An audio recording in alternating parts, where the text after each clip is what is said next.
അസ്സലാമലൈക്കും. ഇന്ന് ഞാൻ വന്നിട്ടുള്ള ഒരു പപ്സ് ഉണ്ടാക്കാനാണ്, മുട്ട പപ്സ്. നമുക്ക് എങ്ങനെയാണ് മുട്ട പപ്സ് ഉണ്ടാക്കുന്നതെന്ന് നമുക്കൊന്ന് കണ്ടു നോക്കിയാലോ. ഒരു ഫ്രൈ പാൻ വെച്ച് കൊടുത്തിട്ടുണ്ട്. അതിലേക്ക് നമുക്ക് 1 ടേബിൾ സ്പൂൺ വെളിച്ചെണ്ണ ഒഴിച്ചു കൊടുക്കാം. അതിലേക്ക് നമുക്ക് നൈസായിട്ട് അരിഞ്ഞ സവാള ചേർത്ത് കൊടുക്കാം. ഇളക്കി കൊടുക്കാം. നിങ്ങൾക്ക് എത്ര പപ്സ് വേണം അതനുസരിച്ച് സവാള എടുക്കണം. ഞാൻ കുറച്ചാണ് ഇന്നിപ്പോൾ ഉണ്ടാക്കുന്നത്. ഒന്ന് ഇളക്കി കൊടുക്കാം. ഒരു 3-4 ബീൻസ് പയർ ഞാൻ ചെറുതായിട്ട് കട്ട് ചെയ്തത് അതിലേക്ക് ചേർത്ത് കൊടുക്കുന്നുണ്ട്. അത് ഓപ്ഷനിലാണ്, നിങ്ങൾക്ക് വേണമെങ്കിൽ ചേർത്താൽ മതി. ഒന്ന് ഇളക്കി കൊടുക്കാം. ചെറിയ പീസായിട്ട് കട്ട് ചെയ്ത് ഒരു ചെറിയ പച്ചമുളക് കൂടെ ചേർത്ത് കൊടുക്കാം. നമുക്കൊന്ന് ഇളക്കി കൊടുക്കാം. ചെറിയ ഉരുളക്കയും കൂടെ നമുക്ക് ചേർത്ത് കൊടുക്കാം. ഇതെല്ലാം ഓപ്ഷനിലാണ്, നിങ്ങൾക്ക് വേണമെങ്കിൽ ചേർത്താൽ മതി. ഒന്ന് നല്ല രീതിയിലൊന്ന് നമുക്ക് ഇളക്കി കൊടുക്കാം. ഇനി ആവശ്യമായ ഉപ്പ് ചേർത്ത് കൊടുക്കാം. ഇളക്കി കൊടുക്കാം. പെട്ടെന്നൊന്ന് വാടിക്കിട്ടാൻ വേണ്ടി നമുക്കൊന്ന് അടച്ചു വെച്ച് കൊടുക്കാം. നമുക്കൊന്ന് തുറന്ന് നോക്കാം.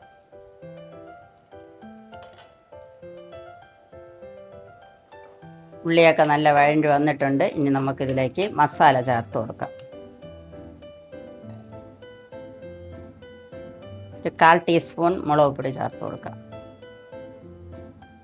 ഒരു നുള്ളു ഗരം മസാല എടുത്ത് കൊടുക്കാം. 1/4 ടീസ്പൂൺ മഞ്ഞൾപ്പൊടി ചേർത്ത് കൊടുക്കാം. 1/2 ടീസ്പൂൺ കുരുമുളക് പൊടി ചേർത്ത് കൊടുക്കാം. ഇതെല്ലാം കൂടെ നല്ലോണം ഒന്ന് ഇളക്കിയെടുക്കാം.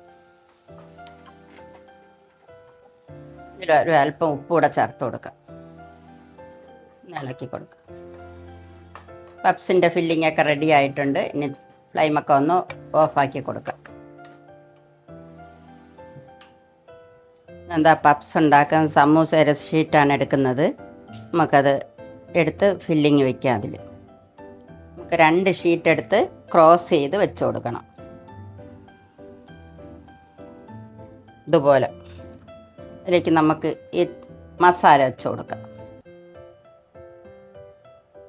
4 ഭാഗത്തും മൈദാ മാവ് നമുക്ക് ഇച്ചിരി ഒന്ന് കലക്കി നമുക്കതിലേക്ക് ഒന്ന് പുരട്ടി കൊടുക്കാം.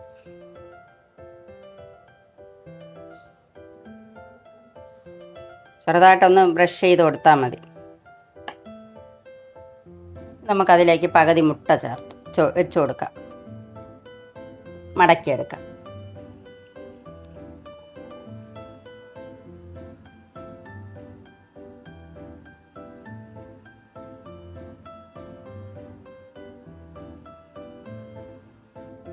കണ്ടോ, ഇതുപോലെ നമുക്ക് എല്ലാം റെഡിയാക്കി എടുക്കാം. ഒന്നുകൂടെ ഒന്നുണ്ടാക്കാം.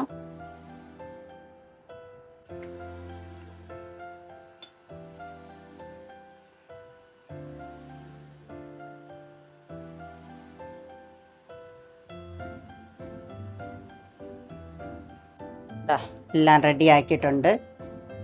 ഞാൻ 6 എണ്ണമാണ് എടുത്തിരുന്ന 3 മുട്ടയ്ക്കാണ് ഉണ്ടാക്കുന്നത്. പപ്സ് ഓവനിലാണ് വെക്കുന്നത്.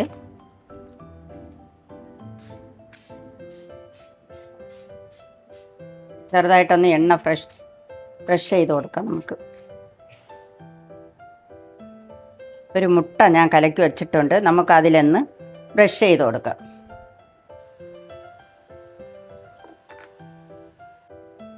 പത്ത് മിനിറ്റ് ഫ്രീ ഹീറ്റ് ചെയ്ത് വെച്ച ഓവനിൽ നമുക്ക് വെച്ച് കൊടുക്കാം. 170 ഡിഗ്രിയിൽ ഒരു 15 മിനിറ്റ് നമുക്ക് വയ്ക്കാം. അങ്ങോട്ടും ഇങ്ങോട്ടും 2 പ്രാവശ്യം തിരിച്ച് വെച്ച് കൊടുക്കണം.